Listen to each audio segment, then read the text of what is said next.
You know, that's always mystified me, why geek culture, role-playing culture seems to be so inclusive, but it could be something to do with people feeling marginalized and knowing what it's like to be marginalized.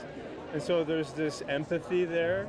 So they hold out an olive branch, and many of these alternative realities are more than willing to accept that olive branch.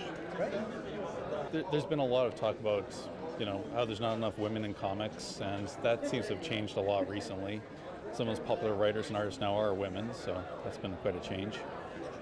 I'm glad to see that there's a lot more girls attending than there has been in previous years. So males are generally more into it, and the girls have a tougher Girls time. are getting more into it now with like their cosplays and stuff. They have more like sexier outfits.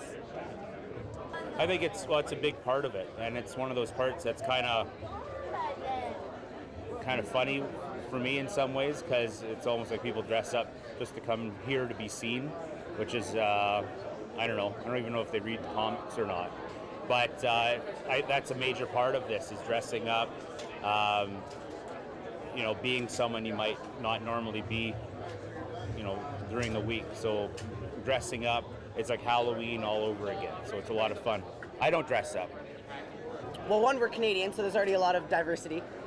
Two, it's not really clicked off. There's lots of guys and girls that hang out, and again, it's just based on the common interests. So awesome. You know what? Right now, if you look around, it seems like a healthy mix of both, right? You get your males, your females, your kids, families that are coming in, families dressing up together. It could be more.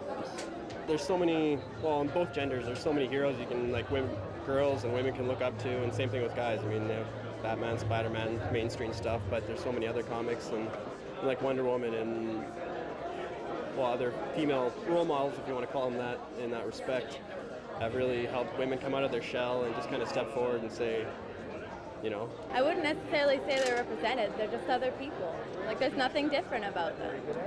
They should be accepted regardless. Us furries accept everyone and anyone, doesn't matter what you are, so every other society should too. Yeah. There's no judgment, there's no preconceptions. It's simply get together, talk, we'll share what we have, we'll show you what we made. It's just sharing without pre-notions. Well, I mean, it's just the way it is, because, everybody games. I mean, there's always the stigma there where it's, women can't play games and stuff like that. But everybody could come, they could dress up as whatever they want, they could just go and have a good time and just have fun with it. There's a mix, really. As a woman in nerd media specifically, it's sometimes interesting because you get a little bit of a pushback, but that's disappearing as time goes on, and I've found that some of the most hardcore fans are women. I think, although you're seeing a lot more in the way of sexy outfits and things like that in regards to some of the girls, and I guess it's called cosplayers, right?